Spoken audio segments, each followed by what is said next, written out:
빌레몬서 18절 19절 말씀 다 같이 한 목소리로 받들어 읽도록 하겠습니다. 그가 만일 내게 불의를 하였거나 내게 빚진 것이 있으면 그것을 내 앞으로 계산하라. 나 바울이 친 빌로스노니 내가 갚으려니와 내가 이 외에 내 자신이 내게 빚진 것은 내가 말하지 아니하노라. 아멘.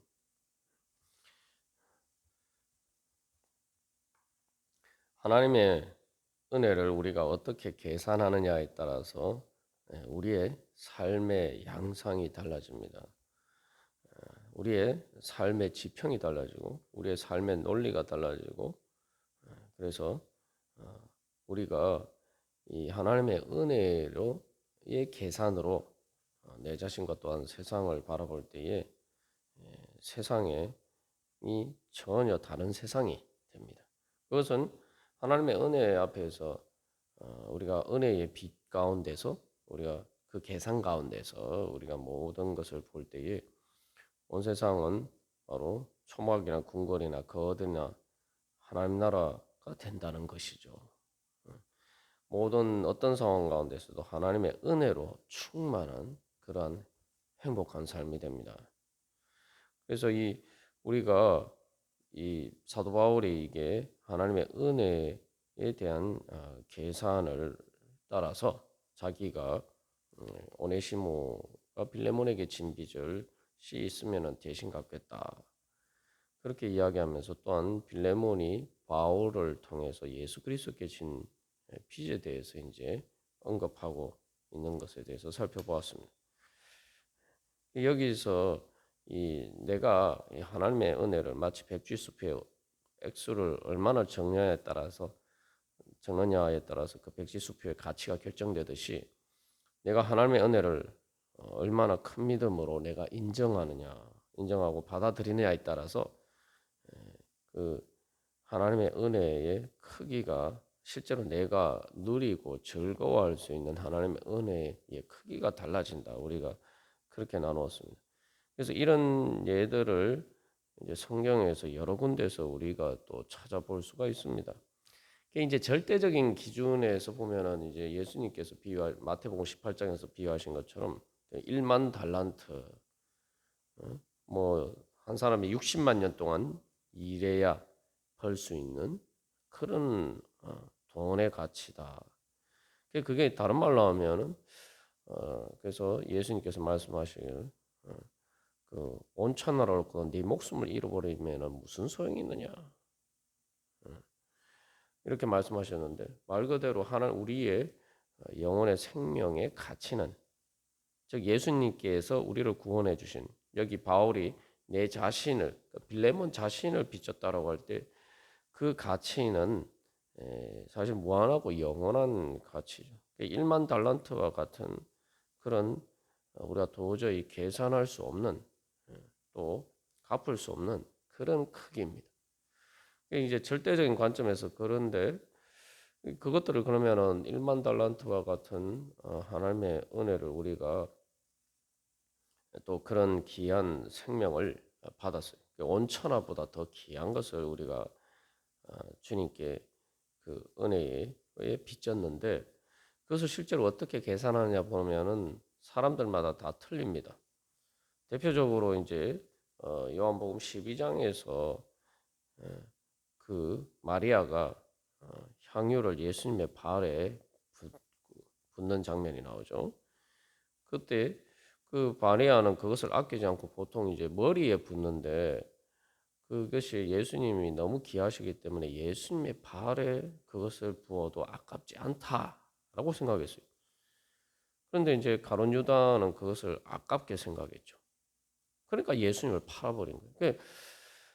그게 이제 마리아가 부은 항유 옥합 하나를 이제 가룟 유다는 300데나리온으로 이제 계산해서 300데나리온이면 이제 1년 동안 일해서 1년치 연봉에 해당하는 그런 돈이에요. 1만 달란트에 비하면 60만 분의 1에 불과하죠. 그렇기 때문에 마리아는 300데나리온을 예수님의 머리도 아니고 발에 붓는 것이 전혀 아깝지 않다라고 생각을 했단 말이죠. 그게 마리아가 예수님께서 자기에 베풀어 주신 은혜를 계산하는 계산법.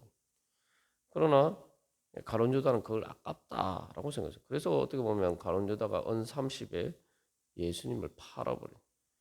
가룟 유다에게는 예수님이 그 은 30이라는 건 사실 이제 종에 대한 몸값인데, 그래서 가룟 유다에게는 예수님이 그냥 종에 불과한 그런 자기의 이익을 위한 수단으로서의 그냥 그 말 그대로 주님이 아니라 그냥 자기의 종에 불과한 그런 가치였기 때문에 어떻게 보면 그렇게 예수님을 쉽게 배신하고 또 예수님을 팔아버렸던 거죠. 그래서 이 사람들끼리 보면은 이제 그 예수님께서 또 다른 경우에 이제 향유를 예수님께 발에 부은 그 여자에 대해서 이야기를 할 때 그 여자와 바리새인에 대해서 비유하실 때 그 여자는 그래서 어떤 사람에게 한 사람은 500데나리온을 빚졌고 한 사람은 50데나리온을 빚졌다. 이게 10배의 차이죠. 그러면서 예수님이 말씀하실 때 누가복음 7장 47절에서 그의 많은 죄가 사하여졌도다. 이는 그의 사랑함이 많음이라. 사함을 받은 일이 적은 자는 적게 사랑하느니라. 여기 말씀에서도 아니 그러면 그 여자가 예수님 많이 사랑해서 많은 죄가 사함을 받았다는 것이냐? 그게 아니죠. 예수님께서 우리를 용서해 주신 그 은혜를 누구에게나 믿는 사람에게 다 주어지는데 이 여자는 그 가치를 알고 믿음으로 받았기 때문에 그래서 그 예수님을 귀하게 생각하고 사랑했기 때문에 예수님께서 그의 죄를 사해 주신 그 은혜를 실제로 누리게 되었단 말이죠. 그런데 그 은혜에 대해서 이야기할 때 바리새인과 비교해서 그 예수님을 자기 집에 초대한 그 바리새인과 비교해서 그 여자는 10배로 비유로 이제 예수님 대신 비유로 보면 10배의 가치로를 더 크게 계산했다는 거죠. 이 절대적인 가치는 우리가 1만 달란트라고 이야기하고 사실은 계산할 수 없는 무한하고 영원한 그 은혜인데 그것을 실제로 이제 사람들이 자기들이 우리가 실제로 믿음에 따라서는 그렇게 차이가 있을 수 있다 말이에요. 가룟 유다와 마리아 그리고 은 30과 300데나리온 또 50 데나리온과 또한 500데나리온 그래서 10배죠. 그래서 심지어 이 믿음의 차이가에 따라서 어떤 사람은 예수님의 은혜를 50데나리온 네, 그렇게로 생각하는 사람도 있고 어떤 사람은 500데나리온처럼 그렇게 또 주님께 대한 사랑을 표현하는 사람도 있단 말이죠. 이게 결국은 우리의 믿음에 따라서 그래서 예수님이 내 믿음이 너를 구원하였느니라. 뭐 우리의 믿음이 공로라는 이야기가 아닙니다. 하나님께서 예수님 통해서 우리에게 주신 은혜를 실제로 우리가 어떻게 누리느냐. 그건 우리의 하나님의 은혜를 얼마나 큰 가치로 인정하느냐. 우리의 믿음에 달려 있다는 거죠. 그래서 이러한 이제 관점에서 바울의 계산법에 이제 바울은 제시하고 있는데 거기에 대해서 이제 빌레몬은 어떻게 계산할 것이냐, 어느 만큼의 믿음으로 그 응답할 것이냐, 이게 이제 빌레몬에게 주어졌죠. 그래서 이것을 이제 단순히 이제 오네시모와 빌레몬의 어떤 세상적인 관계, 그 육신의 눈에 보이는 관계에서만 계산을 하는 것과 다르게 이 빌레몬이 바울을 통해서 예수님께 받은 은혜를 계산하면은 이게 빌레몬과 오네시모 사이가 전혀 다른 관계가 됩니다. 그래서 우리가 뭐 주일 말씀을 통해서 이 탕자의 비유에서 이 마다들의 계산법에 대해서 우리가 실제로 이제 따져본 것처럼 지금 이 말씀을 따라서 이제 실제로 이제 계산을 해보면은 우리가 전혀 다른 답이 나온다는 거죠.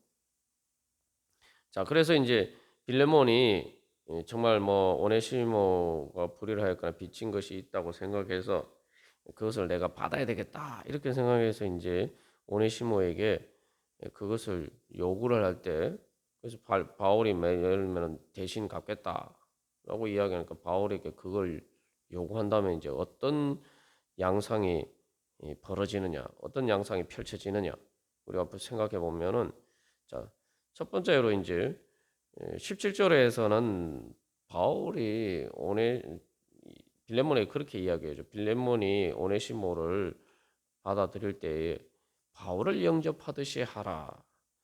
그래서 오네시모, 그러니까 예수님과 바울은 오네시모의 빚을 대신 떠맡아 앉으신 거죠.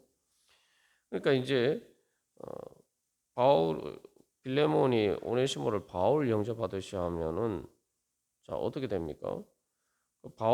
오네시모에게 빚을 청구할 때 그걸 누구에게 청구하는 게 되죠? 그러니까 예수님과 바울에게 청구를 하는 거예요. 근데 여기서 이제 예, 근데 예수님과 바울은 또 동시에 오네시모의 빚을 대신 맡아 주셨을 뿐만 아니라 빌레몬에게 있어. 그런 이제 오네시모의 관계에서는 이제 그러면 바울과 예수님이 채무자가 되잖아요. 오네시모의 빚을 대신 빌레몬에게 갚아줘야 되는 채무자가 되는데, 근데 예수님과 바울은 동시에 빌레몬에게 채권자이죠. 이 바울을 통해서 예수님에게 빌레몬이 자기의 영혼의 생명을 빚졌기 때문에 또 동시에 채권자란 말이에요. 그러면은 이게 이제 빌레몬이 바울에게 그 빚을 이제 만약에 청구하게 되면은 그냥 세상적인 관점에서는 그냥 청구하면 되지만, 이 만약에 바울이 그 빌레몬이 은혜의 계산을 한다면은 그 관점에서 보면은 바울에게 바울이 이게 바울에게 갚아야 될 빚이 있는데 그 바울에게 자기가 갚아야 될 빚은 갚지 않고 바울에게 나에게 빚 갚으라 이렇게 이야기하는 이제 형상이 되는 거죠. 그런데 이제 그 상황에서 바울은 빌레몬에게 그 빚을 갚으라고 요구하지 않겠다 이렇게 얘기하는데, 빌레몬은 바울에게 오네시모가 진 빚을 어, 갚으라고 이야기하면 이게 이제 모양이 상당히 이렇게 우습게 되는 거죠, 실질적으로. 그리고 여기서 만약 이제 오네시모가 바울을 대신해서 파송을 받았다 이러면 이제 오네시모의 위치도 달라져요. 그냥 빌레몬과 오네시모의 관계에서만 보면 오네시모는 채무자입니다. 빌레몬이 채권자예요. 근데 오네시모가 바울을 대신하는 것이 되면은 오네시모는 이제 빌레몬에게 채권자가 되는 거죠. 예. 바울에게 진 빚을 오네시모에게 갚아야 된다는 말이죠. 여기에서 그래서 이 은혜에 따라서 계산하면은 이제 어떻게 보면 불편하게 느껴질 수도 있지만 오히려 진짜 은혜로 진짜 돈을 계산하듯이 그렇게 계산하면은 빌레몬이 오네시모 때문에 손해봤다는 느낌이 완전히 사라지는 거죠. 이제 오네시모에게 바울에게 빚을 갚아야 되는 것처럼 오네시모에게 내가 빚을 갚아야 되는데 내가 진 빚이 더 크다 이 말이죠. 그래서 여기서 이제 중요한 것은 빌레몬이 바울에게 진 빚은 영혼의 생명에 빚졌기 때문에 자기 자신을 빚졌기 때문에 오네시모가 빌레몬에게 진 그 물질적인 손해나 이런 빚과는 상관은 없이 그 비교할 수 없이 큰 빚이란 말이죠.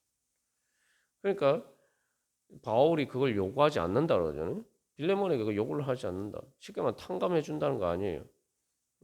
그러면은 이제 빌레몬의 입장에서는 이제 오네시모와의 관계가 이제 바울과의 관계하는 것과 똑같은 구도가 되어 있기 때문에 자기가 바울에게 예를 들면 갚아야 될 빚이 있는지 앞에서 이제 예수님의 비유다 뭐 500데나리온이다. 근데 오네시모가 빌레몬에게 갚아야 될 빚은 50데나리온이다. 그러면은 그것을 서로 이렇게 상계 서로 이제 우리 흔히 하는 말로 뭐 보통은 쌤쌤이 하듯이 이렇게 서로 상계를 법적인 용어로 상계라고 하는데 그 서로 이렇게 계산해서 더하기 빼기를 하면 어떻게 됩니까? 결국 바울이 빌레몬에게 빚을 요구하지 않고 그것을 없었던 것으로 해주고 말 그대로 은혜로 베푼 것으로 생각하고 그럼 빌레몬도 오네시모의 빚을 탕감해 주면은 빌레몬이 손해 본 겁니까? 아니죠. 500 빼기 50해서 450을 오히려 빌레몬이 이익을 본 거예요. 그러니까 우리가 여기서 이제 중요한 것은 내가 은혜를 따라서 실제로 내가 돈을 뭐 빚지거나 이런 것과 관련해서 돈 계산처럼 우리가 하나님의 은혜를 그렇게 계산하면은 결국 이 오네시모와 빌레몬의 관계에 있어서 빌레몬은 오네시모 때문에 내가 손해를 받아서 억울하다. 그래서 내가 정말 이 손해를 보상하기 위해서 내가 오네시모를 용서할 수 없다거나 뭐 오네시모를 내가 정말 사랑받는 형제로 대할 수 없다 이런 마음의 불편한 모든 것들이 다 사라질 수밖에 없는 거죠. 오히려 오네시모 때문에 내가 이익을 봤다. 그러면은 사랑받는 형제가 될 수가 있고 말 그대로 화해하고 화목한 관계가 될 수가 있는 거예요. 이게 하나님께서 우리에게 예수 그리스도를 통해서 우리에게 베풀어 주신 은혜의 계산을 따를 때 우리에게 일어나는 화해와 화목과 한 관계가 되는 겁니다. 내가 마치 뭐 맏아들이 탕자가 돌아왔을 때에 그 아버지가 탕자를 대항하는 것을 보고 그것 때문에 분노했던 그런 분노가 오히려 분노가 일어날 수 없고 그런 분노가 완전히 다 깨끗이 사라지는 거죠. 그래서 우리가 나눈 것처럼 맏아들이 그 자기 아버지에 대해서 분노한 이유는 결국은 자기가 아버지께 받은 은혜가 탕자에게 아버지가 탕자에게 베풀어진 그 작은 잔치와 비교할 수 없이 큰데 자기가 받은 은혜는 계산하지 않고 아버지가 탕자에게 준 그것만 이제 계산하기 때문에 그리고 사실 그 잔치에도 자기가 참여해서 단순히 그게 탕자를 위한 잔치가 아니라 자기가 거기에 참여하면은 같이 즐기면은 다 그게 또 자기를 위한 것이 되기도 한다 이 말이죠. 여기 이제 빌레몬과 이 오네시모의 관계도 그런 식으로 이제 해결이 되는 거예요. 그래서 이게 단순히 그 18절 19절 말씀이 어떻게 보면은 이 빌레몬이 오네시모를 사랑받는 형제로 대하고 정말 바울처럼 자기의 동역자, 동지, 친구처럼 그렇게 대하는 것에 대한 장애물을 결국은 바울이 다 제거를 하는 거예요. 그게 제거되려면 결국 하나님의 은혜를 계산해야 된다. 하나님의 은혜에 따라서 계산해야 된다. 그러면 모든 우리 마음 안에 있는 그러한 그 빌레몬과 오네시모 사이의 관계를 가로막는 그런 빌레몬의 마음에 있을 수 있는 모든 그러한 장벽들을 다 허무는 그러한 그것을 깨끗이 청산할 수 있는 그러한 것이 바로 은혜의 계산이라는 말이죠. 우리가 그래서 정말 하나님의 은혜를 우리가 그렇게 말 그대로 돈 계산하듯이 그렇게 계산할 때 우리가 참으로 하나님의 은혜를 누리고 또 우리가 넉넉한 마음으로 충만하여서 또 그 은혜를 나누어 주고 그래서 모든 그 관계 장애물이 되는 모든 것들을 넘어서 마치 예수님께서 또 원수인 우리들을 죄인인 우리들을 먼저 사랑하신 것처럼 또 그러한 은혜의 자리까지 우리가 나아갈 수가 있는 것입니다. 이게 실제로 그래서 중요한 것은 계산을 해야 돼요. 하나님의 은혜를 정말 우리가 돈처럼 최소한 돈처럼만 우리가 귀하게 계산을 하면은 우리의 마음이 달라지고 우리의 삶이 달라지고. 근데 우리는 이제 하나님의 은혜는 은혜고 돈은 돈이고 이런 식으로 계산하는데 실질적으로는 세상에 눈에 보이는 물질적인 돈만큼 하나님의 은혜를 귀하게 여기지 않기 때문에 뭐 사실 돈보다 훨씬 더 귀한 것이 하나님의 은혜인데 오히려 반대이기 때문에 우리가 사실 하나님의 은혜를 제대로 누리지 못하고 살아갈 때가 많습니다. 우리가 오늘도 주님 앞에 나아갈 때 주님 우리의 영적인 눈이 뜨여져서 우리의 믿음의 눈이 뜨여져서 정말 하나님의 세상의 어떤 물질이나 돈보다 더 귀한 황금보다 더 귀한 그 주님의 은혜가 정말 그렇게 황금보다 더 귀하게 더 비싸게 주님 제 눈에 보이게 하여 주시옵소서. 주님의 영광을 보게 하여 주시옵소서. 그래서 그 은혜로 충만하여서 이제 그 은혜 가운데 주님 그 은혜의 계산 가운데 살아갈 수 있는 그러한 행복한 삶이 되게 하여 주시옵소서. 우리 함께 기도하겠습니다.